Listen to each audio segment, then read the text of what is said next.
নিজের দিকে তাকালে আজ বড্ড বেশি আফসোস হয়, মায়াও হয়। কি ছিলাম আর কি হয়ে গেছি। মাঝে মাঝে মনে হয় আগেই তো ভালো ছিলাম, সাদাসিধে ভোলা ভালা সেই ছোট্ট যুবায়। অথচ এখন মাথা ভর্তি দুশ্চিন্তা। এই মানুষের ভিড়ে নিজেকে নিজেই চিনতে পারছি না। বড্ড আবসা লাগছে সব কিছু। তাই তো আজ আবারও নিজের মনকে এটাই বোঝাচ্ছি যে তোমার সাথে কথা হয় না তো কি হয়েছে।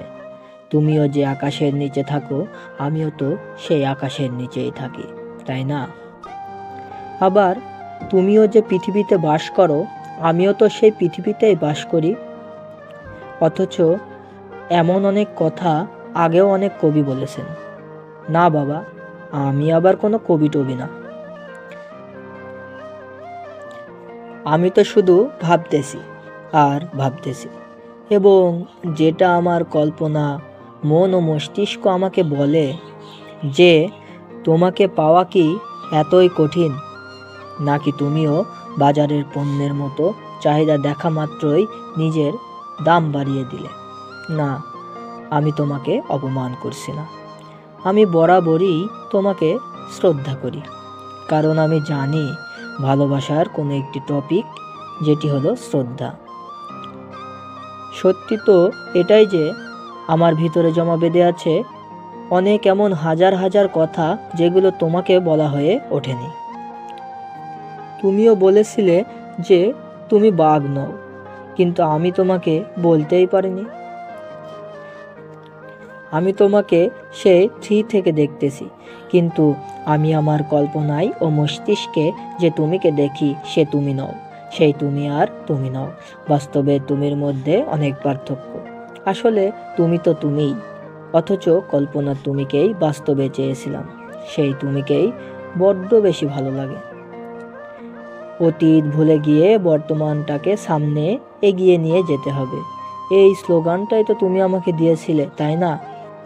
হ্যাঁ, আমিও চেষ্টা করতেছি অতীতকে ভুলে যাওয়ার, তবে কেন জানি পেরে উঠছি না। যদি আবার ভুল করি, কেন জানি তুমি আমার কাছে সন্দিহান। আর একটি কথা, আমি কিন্তু সত্যিই ফতুর তোমাকে ছাড়া। তুমি ছাড়া আমার জীবন সত্য নেই।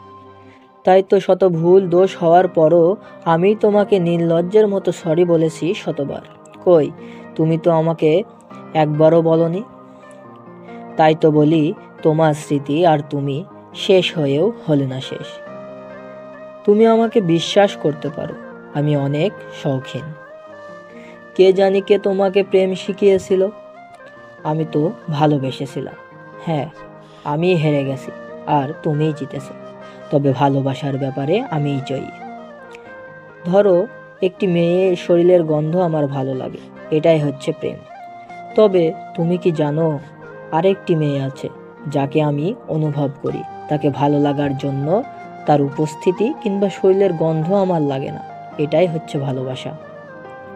অথবা আমার বন্ধু মহলে কোনো একটা মেয়ে আছে যার সাথে আমি গা ঘেঁষে বসার জন্য অস্থির থাকি, এই মেয়েটি হচ্ছে আমার কামনার বস্তু।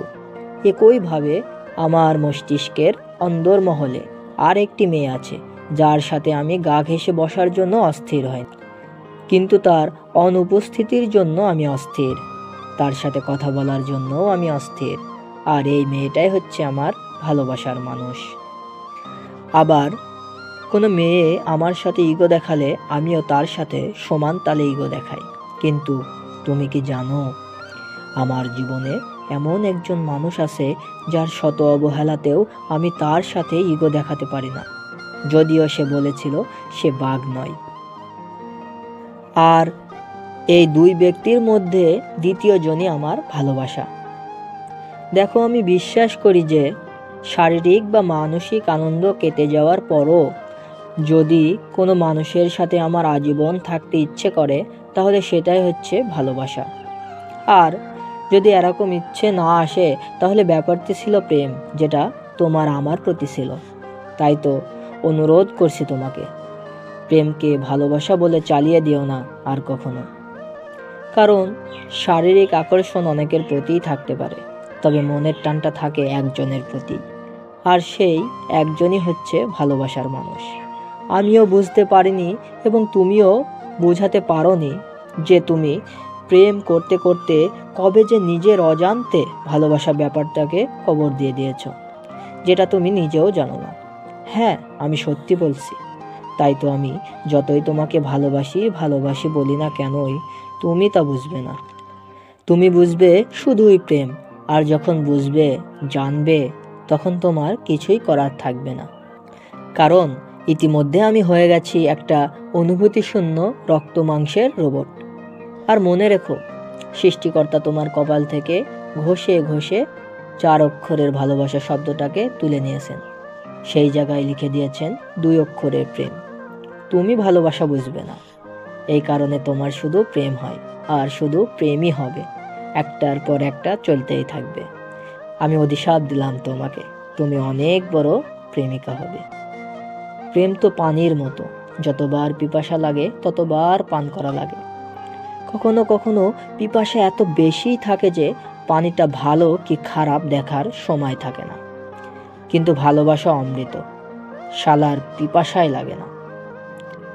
তাই তো বলি বালিকা, জীবন সত্যায় তুমি ভালোবাসায় বাঁচো, প্রেমে না। আমি ছিলাম অতি সাধারণ একজন, তবে আমার মতো সাধারণের দ্বারাও অসাধারণ কৃত্য সম্পাদিত হতে পারে। আর কতকাল তোমার অভিশাপ বয়ে বেড়াবো, কল্পনা কতই না বৈচিত্র্যময়। চোখ বন্ধ করে পাগলের কল্পনা করতে ভালো লাগে। হায় রে, কিভাবে এই স্মৃতির অধ্যায়ের অবসান হবে, কিভাবে কালি দিয়ে লেখা কাগজ কালি শূন্য হবে। আজ আমি বড্ড অস্থির তোমাকে দেখব বলে, তোমার কাছে থাকবো বলে, তোমার সাথে কথা বলবো বলে। কল্পনার এই কালো অধ্যায় সূর্যের মতোই উজ্জ্বল, কিন্তু আমি আমার কল্পনায় ও মস্তিষ্কে যে আমিকে দেখি সে আমি নই, সেই আমি আর আমি নই। বাস্তবের আমির মধ্যেও অনেক পার্থক্য, অনেক পরিবর্তন। আসলে সত্য তো এটাই যে তুমি এই আমিকে আর আমি হতে দাওনি। আমি কখনো ক্ষমা করব না তোমাকে। ধন্যবাদ তোমাকে। আমি প্রেমিক হতে চেয়েছিলাম, শালার কবি বানিয়ে দিলে। জীবনের সবচেয়ে সুন্দর মুহূর্ত ওই দিনকে মনে হচ্ছিল যেদিন তোমার 2 হাত ধরে মনের কথা বলেছিলাম, আর হঠাৎই ভীষণ একা হয়ে গেলাম। একাকিত্বকে উপভোগ করেছি আমি।